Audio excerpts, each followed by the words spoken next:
Good afternoon, नमस्कार, आदाब, सत श्री अकाल, वेलकम, सुस्वागतम जी। क्लास लाइव हो चुकी है। देर लग गई थोड़ी सी आने में, बाहर गया हुआ था जरूरी काम से, बस अभी अभी आया हूं। तो क्षमा चाहते हैं भाई विलंब के लिए सबसे पहले तो जी। तो क्लास लाइव हुई है, अभी हुई है लाइव, ठीक है। 12:58 अब हुए हैं। तारीख आपको पता है, आज 1 अक्टूबर है 2021। क्लासेस एब्सोल्युटली लाइव, ठीक है। तो सारे के सारे लोग जुड़ जाइए, मौजूद हो जाइए।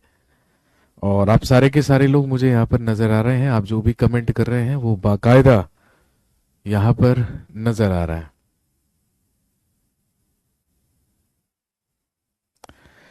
चलिए, तो जल्दी से बता दीजिए क्या कर रहे थे, क्या पढ़ रहे थे, उसके आगे से कंटिन्यू करते हैं।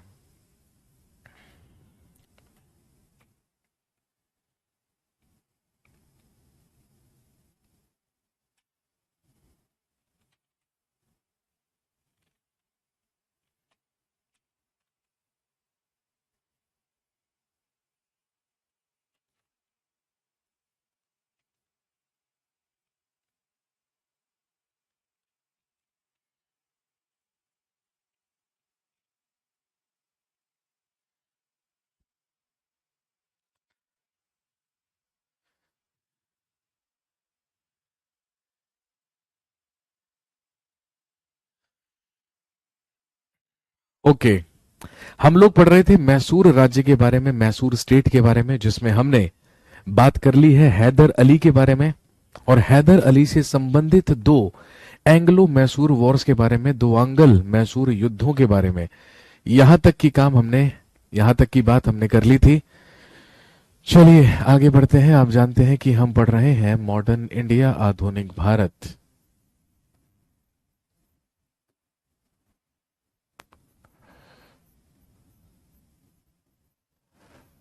मॉडर्न इंडिया या आधुनिक भारत। और आप जानते हैं इसी में हम बात कर रहे थे about independent states in India, Bharat के स्वतंत्र राज्यों के बारे में, जिसमें बातचीत चल रही थी मैसूर स्टेट की या मैसूर राज्य की।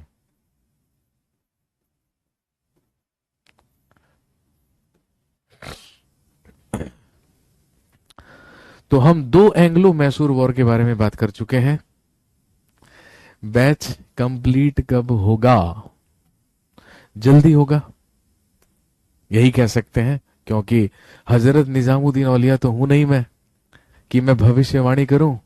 हनूज दिल्ली दूर अस्त और गयासुद्दीन तुगलक दिल्ली कभी लौट कर ही ना आ पाए। अब मैं क्या करूं? अगर मैं भविष्य बताने वाला होता, ज्योतिष होता, तो मैं बता भी सकता था। फ्यूचर के बारे में कैसे बताऊं, है ना।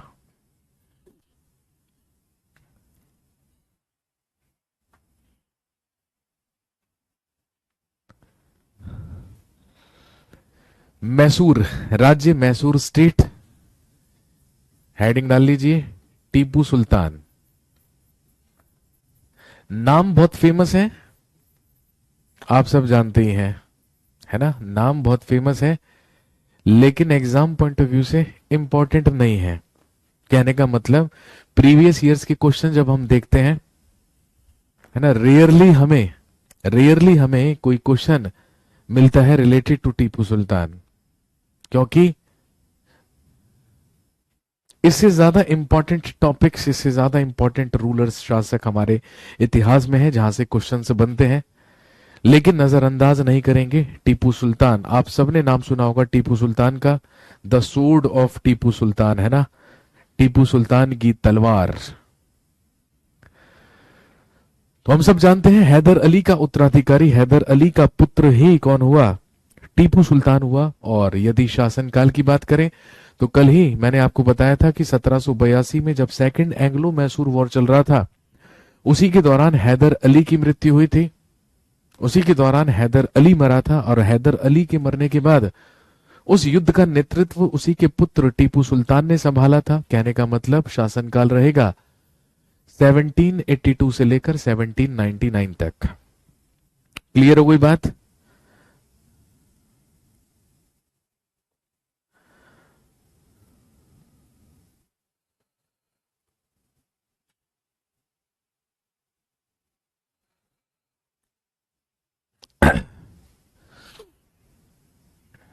लिखेंगे टीपू सुल्तान।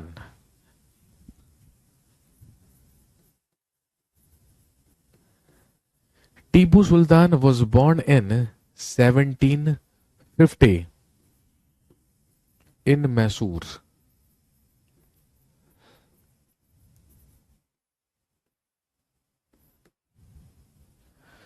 लिख लीजिए टीपू सुल्तान का जन्म 1750 ईस्वी में।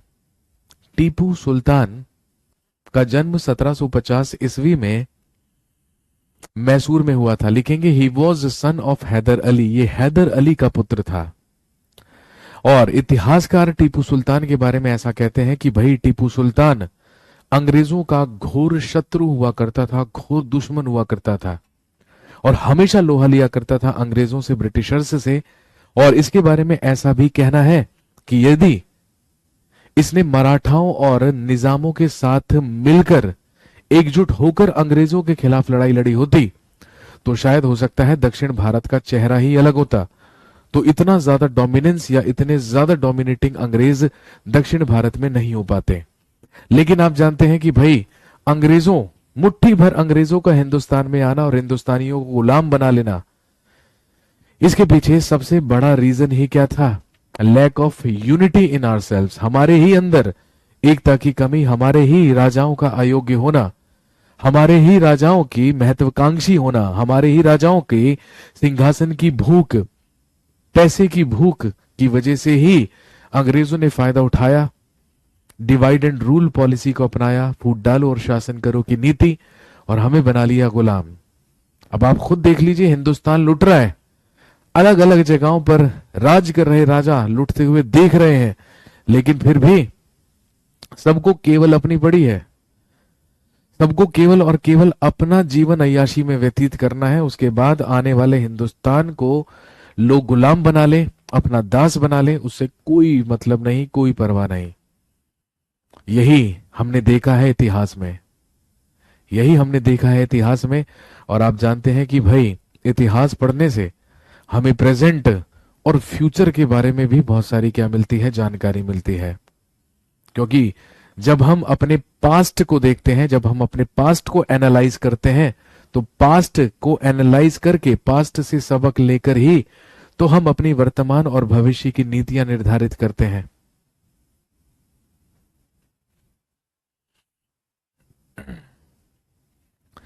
Sir, the empire web series को बायकॉट क्यों कर रहे हैं? कौन कर रहा है भाई boycott? The empire web series को कौन बायकॉट कर रहा है? एक्चुअली क्या होता है ना, कुछ चीजें हमारे देश में ऐसी होती हैं जो यदि विवाद में आ जाए, यदि डिस्प्यूट में आ जाए या कंट्रोवर्सी में आ जाए तो वो ज्यादा हिट हो जाती है। ठीक है, अब आप खुद सोचिए, यदि एम्पायर सीरीज पर विवाद ना होता, तो जिस द एम्पायर सीरीज की आप बात कर रहे हैं, यदि उस पर विवाद ना होता, कोई डिस्प्यूट ना होता या कोई कंट्रोवर्सी ना होती, तो क्या आप ये लिखकर यहां पर भेज रहे होते और मैं यहां पर हजारों लोगों को ये बात बता रहा होता? नहीं बता रहा होता। अब जिसको द एम्पायर नहीं भी पता, अब उसे भी पता चल गया। अब वो बायकॉट नहीं करेगा, अब वो एक बार जरूर देखेगा। जितने भी लोगों ने ट्विटर पे इसको ट्रेंडिंग या ट्रेंड में लाया है या ट्रेंडिंग बनाया है, ये सारे के सारे वही लोग हैं, ठीक है, जो एक बार द एम्पायर को देखेंगे और फिर उसके बाद विरोध करेंगे। ऐसी बहुत सारी मूवियां हैं, ऐसी बहुत सारी सीरीज है हमारे देश में। पद्मावत याद है? पद्मावत इतना ज्यादा विवाद मचा दिया, इतना ज्यादा डिस्प्यूट मचा दिया कि भाई साहब जिसने सोचा भी नहीं होगा ना कि पद्मावत मूवी मुझे देखनी है, वो भी गया जाकर थिएटर में, उसने पद्मावत मूवी देखी। और यही तो स्ट्रेटेजी थी संजय लीला भंसाली की। तो भाई मुझे लगता है, ठीक है ना, आजकल तुम्हें पता है ना, हमारे देश के लोगों को, हमारे देश के लोगों के पास देखो काम धंधे तो है नहीं इस टाइम, है ना, इस टाइम काम धंधे तो छिन चुके हैं। जिनके थोड़े बहुत रोजगार चल रहे थे, लॉकडाउन की वजह से, कोरोना की वजह से वो भी ठप हो गए। कहने का मतलब अब हिंदुस्तान की ज्यादातर जनता है ठन गोपाल, है ना, जिनके पास करने के लिए कुछ नहीं है, जो सिर्फ और सिर्फ इस अवसर में रहते हैं, इस ताक पर बैठे रहते हैं कि हमें कोई मुद्दा मिले और हम विवाद क्रिएट करें, क्योंकि करने के लिए कुछ ना कुछ तो चाहिए। तो चलिए विवाद ही कर लेते हैं। तो तुम्हें पता है कि आजकल देश की जनता खाली है, काम धंधे बंद हो चुके हैं, किसी के पास कोई काम हिल्ला है नहीं। तो सबसे बढ़िया यही है कि चलिए विवाद कीजिए। तो बस यही होता है भाई, नारेबाजी करना, विवाद करना, विरोध करना। तो ये सारी की सारी चीजें बहुत आम है आजकल, है ना। हमारे जैसे, आपके जैसे जो लोग व्यस्त हैं, भाई हम पढ़ाने में व्यस्त हैं, आप पढ़ने में व्यस्त हैं, है ना। हमारे पास काम है पढ़ाने का, आपके पास काम है पढ़ने का। कल को आपकी नौकरी लग जाएगी तो आपके पास भी काम होगा मेरी तरह, अपनी जॉब करने का, अपनी ड्यूटी करने का। तो जो आपके और मेरे जैसे लोग हैं, ठीक है, वो लोग क्या करते हैं, सिर्फ और सिर्फ इन वेब सीरीज को देखते हैं टाइम पास के लिए, मनोरंजन के लिए। मैं भी वही करता हूं, है ना। मुझे इसलिए देखनी पड़ी द एम्पायर, क्योंकि भाई आप जैसे महानुभाव क्वेश्चन भी तो पुट करते हैं ना, क्वेश्चन भी तो पूछते हैं। सर जरा बताना, वो बाबर जब समरकंद में फंसा हुआ था, जब बाबर समरकंद गया हुआ था तो वहां पे क्या हुआ था। सर जरा बताना, वो सरे पुल के युद्ध में शहबानी खान ने जब बाबर को पराजित किया था, तो शहबानी खान ने बाबर को पराजित किया सरे पुल के युद्ध में। ये वाला युद्ध तो द एम्पायर सीरीज में दिखाया ही नहीं गया। तो आप लोगों के सवाल भी तो आने हैं, तो उनके लिए तो हमें प्रिपेयर रहना पड़ता है भाई। इसीलिए ऐतिहासिक मूवीज, सीरीज, ये सारी की सारी मुझे देखनी पड़ती हैं। सोचो, पानीपत मूवी इतनी ज्यादा अच्छी भी नहीं थी, है ना, लेकिन फिर भी मुझे पहले ही दिन देखनी पड़ी, क्योंकि यार आप लोग खून पी जाते हैं। आपको ऐसा लगता है कि जैसे डायरेक्टर संजय लीला भंसाली, आशुतोष गोवारिकर नहीं, अभिषेक सुमन है। तो आप पूछते हैं, अरे सर वो पद्मावत मूवी में तो ऐसा दिखाया है कि अलाउद्दीन खिलजी को मलिक काफूर जो था वो जलालुद्दीन फिरोज खिलजी ने गिफ्ट किया था। अब मूवी में तो ऐसा दिखाया है कि रजा मुराद आए हैं और अलाउद्दीन खिलजी को, रणवीर सिंह को गिफ्ट कर रहे हैं एक दास, एक गुलाम, मलिक काफूर। सर आपने तो बताया है कि वो नुसरत खान खरीद के लाया था 1000 दिनार में, खंबात बंदरगाह से, जब गुजरात मिशन पर गया था। तो कंट्रोवर्सीज होती रहती हैं, है ना। लेकिन हम तो वही पढ़ाएंगे भाई जो ऐतिहासिक रूप से सही होगा, मतलब जो एग्जाम पॉइंट ऑफ व्यू से सही होगा, हम तो वही पढ़ाएंगे। अब मूवी में तो कुछ भी दिखा सकते हैं, मूवी तो, है ना, सिंपल सी बात है। जब मूवी शुरू होती है ना, जब मूवी शुरू होती है और जब कोई वेब सीरीज शुरू होती है, तो सबसे पहले आप जैसे लोगों के लिए तो लिखा हुआ आता है, यह धारावाहिक किसी भी रूप से ऐतिहासिक होने का दावा नहीं करता है और हमारा उद्देश्य किसी भी धर्म, समुदाय, जाति के व्यक्ति की भावनाओं को ठेस पहुंचाना नहीं है। हमारा उद्देश्य केवल और केवल मनोरंजन है। और वो कह कह के थक गए भैया, इसको मनोरंजन के लिए देखिए, that is for entertainment, not for the controversies, not for the disputes. लेकिन हमें समझ नहीं आता, क्योंकि हमारा मनोरंजन तो हो रहा होता है, मनोरंजन तो हमारा हो रहा है, हमें मजा तो आ रहा है, लेकिन देखते देखते यार हम क्या सोचने लगते हैं, दिमाग लगाने लगते हैं अपना। बाबर, अरे बाबर गाजी, तो फिर हम सोचते हैं, अरे बताओ यार, हमारा काम तो, हम तो कई सालों से हिंदुत्व का प्रचार कर रहे थे। अब ये बाबर पे वेब सीरीज कैसे लॉन्च हो सकती है, कैसे रिलीज हो सकती है। चलिए लेट्स प्रोटेस्ट, चलिए विरोध करते हैं। कर लीजिए विरोध। आप लोगों के विरोध की वजह से वो वेब सीरीज और ज्यादा सुपरहिट हो जाती है, उसको बनाने वाला भाई और ज्यादा पैसे कमा जाता है। इसीलिए विवाद करने वालों, भाई विवाद करने वालों से मैं एक ही चीज कहना चाहता हूं, ठीक है, यदि आप किसी भी चीज का बायकॉट कर रहे हैं तो भैया बायकॉट कर दीजिए अपने आप, पर्सनली। बायकॉट करने का दिखावा करने की जरूरत नहीं है, बायकॉट का प्रचार करने की जरूरत नहीं है। यदि बायकॉट का प्रचार करेंगे, अगर बायकॉट का प्रचार करेंगे तो वो चीज और ज्यादा हिट होगी। ट्विटर पर ट्रेंड कराएंगे तो वो चीज और ज्यादा हिट होगी, आपको पता है। तो सिंपल सी बात है, अगर आपको भाई बाबर के जीवन के ऊपर, है ना, एक नाट्य रूपांतर बनाकर दिखाया गया द एम्पायर, तो भाई आप उसको मनोरंजन समझिए ना। आपको बाबर के बारे में पहले से पता है, नहीं पता है तो आप जान जाएंगे। तो ऐसा तो नहीं है कि भाई उसका उद्देश्य ये हो गया कि भाई हिंदुस्तान में द एम्पायर सीरीज से इस्लाम धर्म का प्रचार किया जा रहा है, ऐसा तो नहीं है। तो मेरा तो देखो भाई पर्सनली ऐसा मानना है कि यदि द एम्पायर वेब सीरीज बनी है बाबर के ऊपर, तो भाई सिंपल सी बात है ना, मणिकर्णिका मूवी भी बनी है रानी लक्ष्मीबाई के ऊपर, आप सब जानते हैं, जोधा अकबर भी बनी है। तो ऐसा कुछ नहीं होता है भाई। देखो डायरेक्टर्स जो होते हैं वो भी वही चीज बनाते हैं, वो भी वही चीज कोशिश करते हैं बनाने की जो ज्यादा पॉपुलर है, जो ज्यादा हिट है।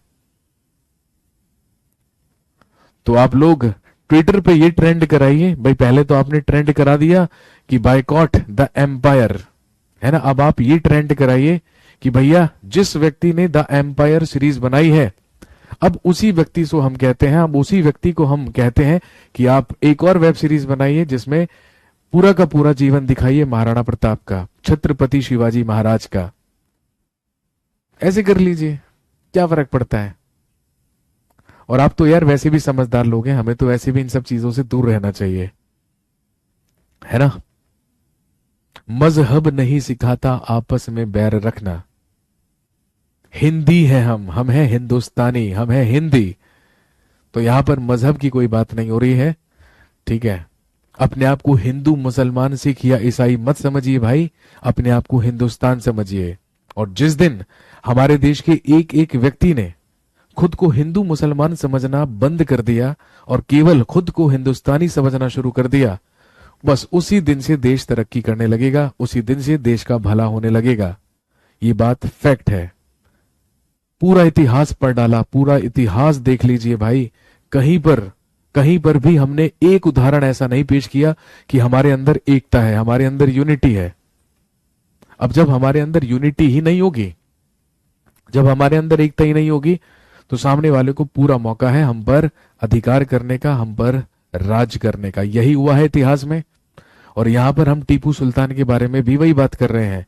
ऐसा कहा जाता है कि यदि टीपू सुल्तान हैदराबाद के निजाम और मराठाओं ने साथ में एक दूसरे का सहयोग करके अंग्रेजों के खिलाफ लड़ाई लड़ी होती, तो शायद दक्षिण भारत का जो मानचित्र था या जो सूरत थी वो पूरी तरीके से क्या होती, अलग होती।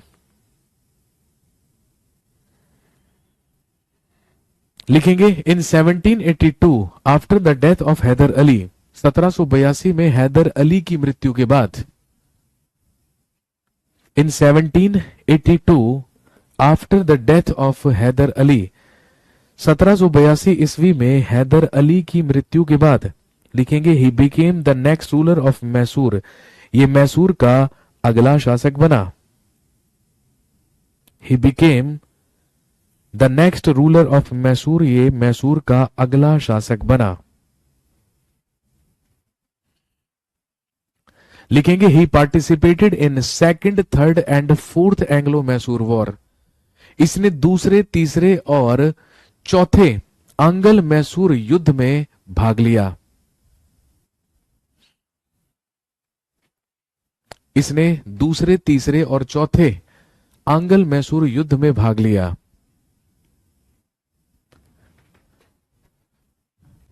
इन 1787 Tipu Sultan took the title of बादशाह,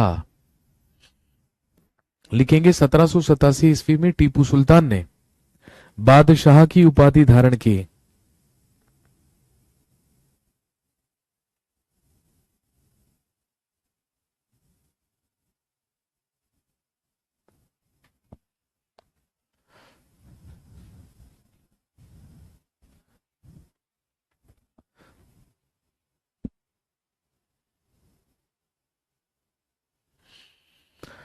अगला he issued coins of his name, इसने अपने नाम के सिक्के चलवाए। He issued coins of his name, इसने अपने नाम के सिक्के चलवाए। और लिखेंगे by using Arabic months name, and by using Arabic months name he started modern calendar.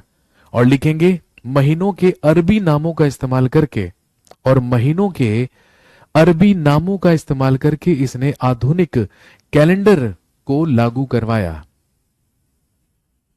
और इसने महीनों के अरबी नामों का इस्तेमाल करके आधुनिक कैलेंडर लागू करवाया।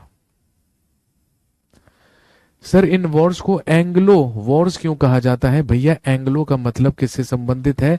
अंग्रेजों से संबंधित है, यूरोपियन से संबंधित है एंग्लो।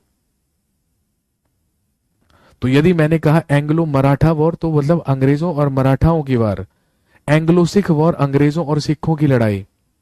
एंग्लो मैसूर वॉर इसका मतलब अंग्रेजों और मैसूर के बीच लड़ाई।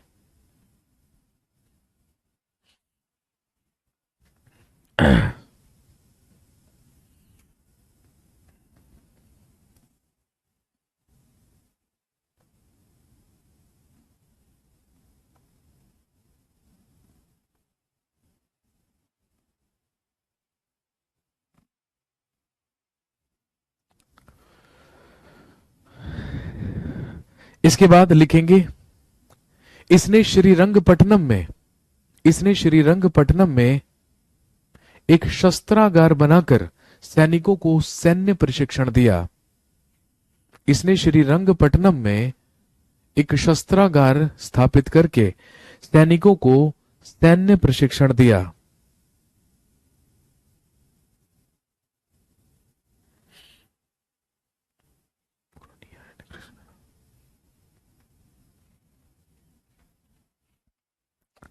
और ध्यान रखेंगे he had two famous ministers, इसके दो प्रसिद्ध मंत्री हुआ करते थे।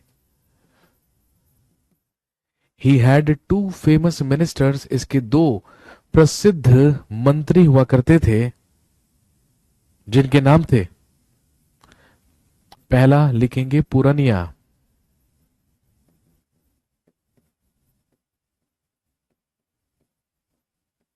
और दूसरा कृष्णराव।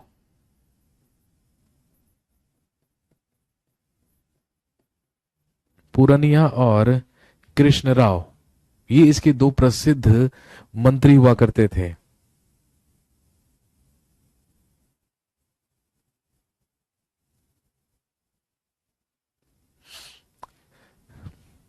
लिखेंगे ही appointed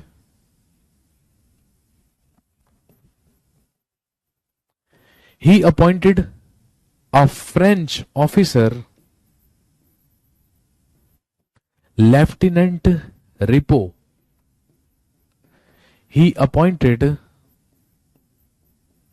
French officer lieutenant repo in his army. लिखेंगे इसने अपनी सेना में एक फ्रांसीसी अधिकारी लेफ्टिनेंट रिपो को नियुक्त किया था। इसने अपनी सेना में एक फ्रांसीसी अधिकारी लेफ्टिनेंट रिपो को नियुक्त किया था।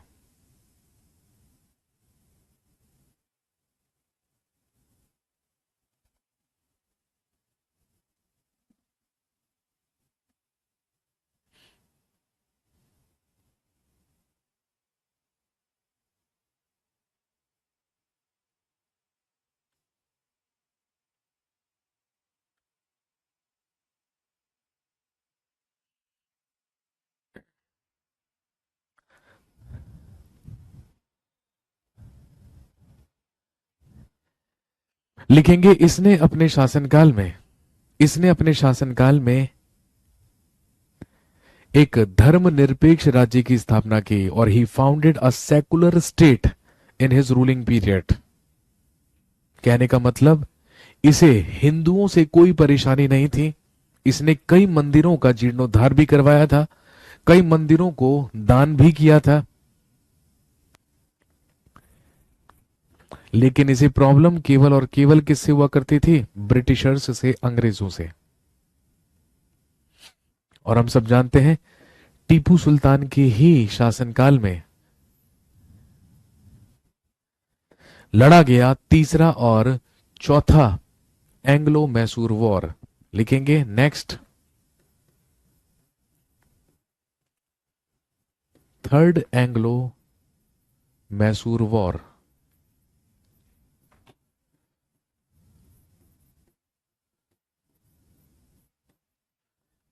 तृतीय आंग्ल मैसूर युद्ध। थर्ड एंग्लो मैसूर वॉर या तृतीय आंग्ल मैसूर युद्ध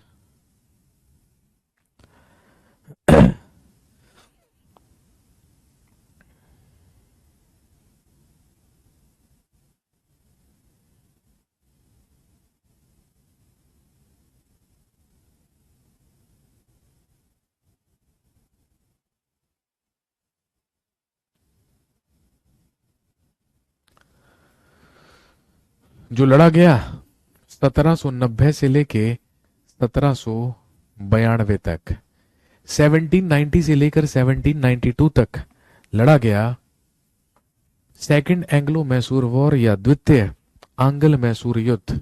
और ध्यान रखेंगे इस समय governor general of Bengal was lord Cornwallis. इस समय बंगाल का गवर्नर जनरल लॉर्ड कॉर्नवालिस हुआ करता था।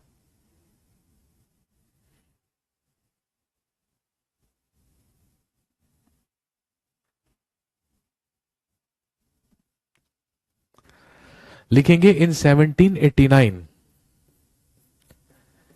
टीपू सुल्तान अटैक्ड त्रैंकोबार।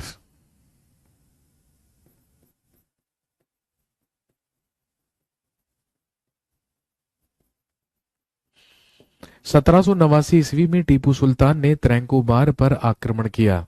और जब त्रैंकोबार पर आक्रमण किया तो लिखेंगे after that Lord Cornwallis declared a war against him. इसी के बाद कॉर्नवालिस ने इसके खिलाफ युद्ध की घोषणा की।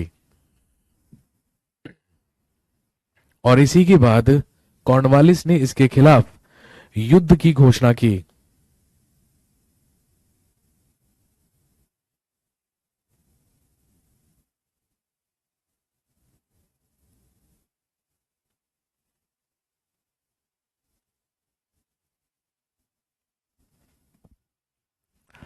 सबसे पहले लिखेंगे इन 1790 जैसे ही कॉर्नवालिस के द्वारा युद्ध की घोषणा की गई तो सबसे पहले अंग्रेजों का ही सेनापति हुआ करता था जिसका नाम था मिडोज, या फिर आप कह सकते हैं जो कहलाता था जनरल मिडोज। 1790 में general meadows attacked Tipu Sultan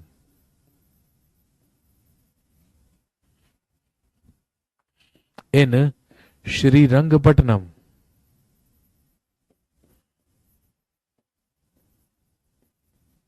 लिखेंगे 1790 ईस्वी में जनरल मीडोज के द्वारा 1790 ईस्वी में जनरल मीडोज के द्वारा श्रीरंगपट्टनम में टीपू सुल्तान पर आक्रमण किया गया। But in that attack Tipu Sultan defeated meadows. लेकिन इस आक्रमण में टीपू सुल्तान ने मीडोज को पराजित किया।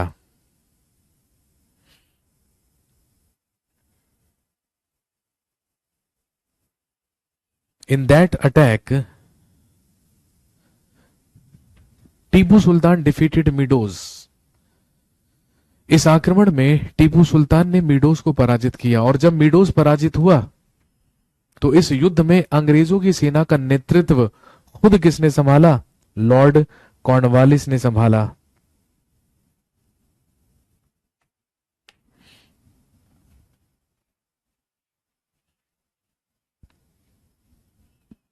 अब जब लॉर्ड कॉर्नवालिस टीपू सुल्तान पर अटैक करने के लिए गया तो अब टीपू सुल्तान की जो सेना थी वो कमजोर साबित हुई और आप जानते हैं मजबूरन टीपू सुल्तान को अंग्रेजों के साथ संधि करनी पड़ गई 1792 में, जो कहलाती है ट्रीटी ऑफ श्रीरंगपट्टनम। लिख लीजिए श्रीरंगपट्टनम की संधि 1792 में हुई ट्रीटी ऑफ श्रीरंगपट्टनम या श्रीरंगपट्टनम की संधि।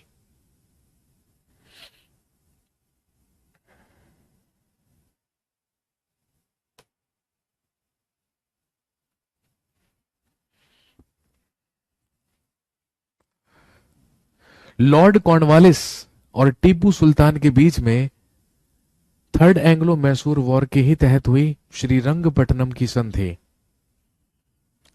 और लिख लेंगे, लिखिए इसी संधि के तहत टीपू सुल्तान को अपना आधा राज्य, इसी संधि के तहत टीपू सुल्तान को अपना आधा राज्य और जुर्माने में लगभग 3 करोड़ रुपए अंग्रेजों को देने पड़े। इसी संधि के तहत टीपू सुल्तान को इसी संधि के तहत टीपू सुल्तान को अपना आधा राज्य और जुर्माने के तौर पर 3 करोड़ रुपए अंग्रेजों को देने पड़े।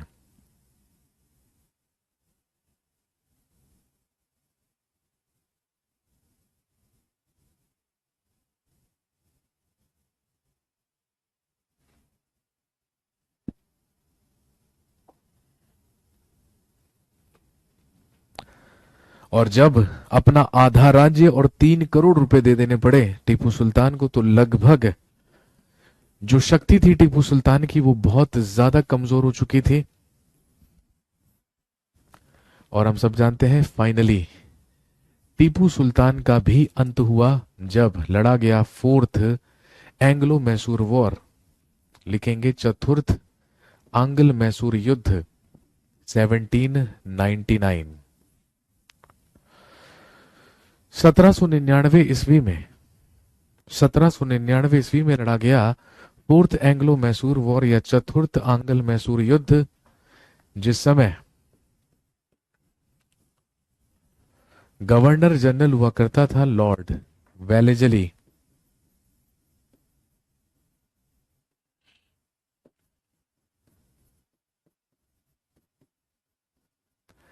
इस समय बंगाल का गवर्नर जनरल हुआ करता था लॉर्ड वेलेजली।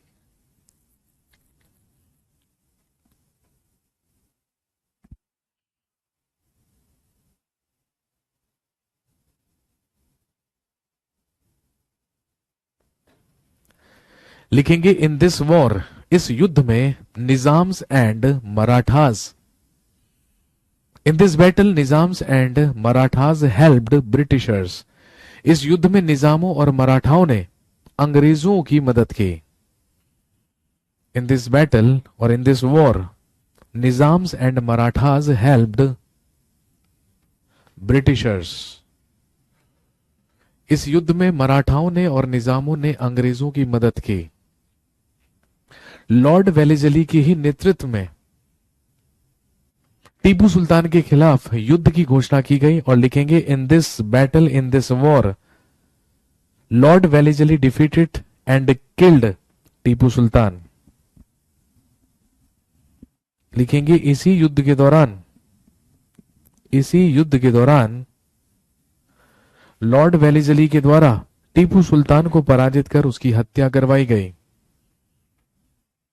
इसी युद्ध के दौरान टीपू सुल्तान की हत्या करवाकर या उसको पराजित करके टीपू सुल्तान की हत्या करवाई गई।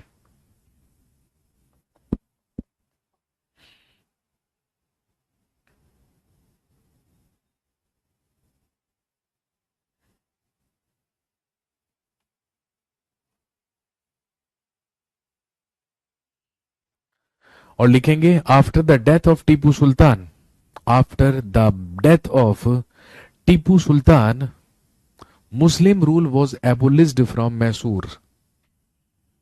टीपू सुल्तान की मृत्यु के बाद मैसूर से मुस्लिम शासन समाप्त कर दिया गया।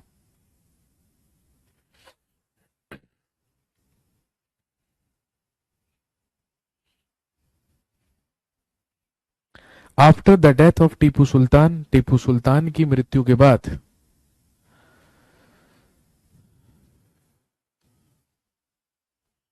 मुस्लिम rule was abolished from Mysore, Mysore से मुस्लिम शासन समाप्त कर दिया गया। और लिखेंगे in the conservation of Britishers, in the conservation of Britishers या अंग्रेजों के संरक्षण में मैसूर में एक बार फिर से वंस अगेन वाडियार डायनेस्टी या वाडियार वंश वॉज एस्टैब्लिश्ड इन मैसूर। एक बार फिर से वाडियार वंश की स्थापना अंग्रेजों के संरक्षण में कर दी गई। कहां पर? मैसूर में। और वाडियार राजवंश का शासक अंग्रेजों के द्वारा बना दिया गया कृष्णा या कृष्ण को।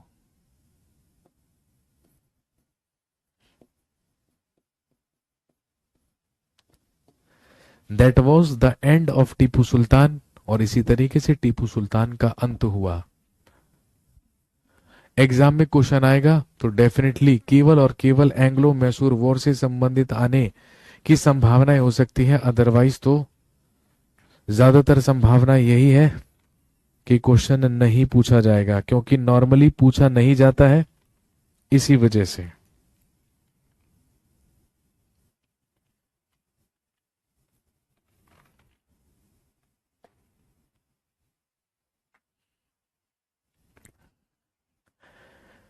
हाँ चलिए भाई, आज की कहानी को यहीं पर समाप्त करेंगे। ठीक है, आज थोड़ा सा कम रही क्लास, बट कोई बात नहीं। कल क्लास नहीं होगी, है ना। वैसे कल 2 अक्टूबर नहीं होता तो मैं वीकेंड पे क्लास जरूर रख लेता पिछले वीकेंड की तरह, लेकिन कल नहीं हो पाएगी, नेशनल हॉलीडे। और फिर कल हमारा मैच भी है, आपको पता है, career will premier league season 2। तो कल हमारा मैच भी है और 2 अक्टूबर गांधी जयंती भी है। तो हैव अ नाइस वीकेंड। आपसे मुलाकात होगी मंडे को, और मंडे को हम शुरू करेंगे पढ़ना अबाउट मराठाज एंड पेशवाज, मराठा और पेशवाओं के बारे में। खत्म करेंगे राइज ऑफ इंडिपेंडेंट स्टेट्स और फिर आगे बढ़ चलेंगे। थैंक यू सो मच, शुक्रिया and have a nice day.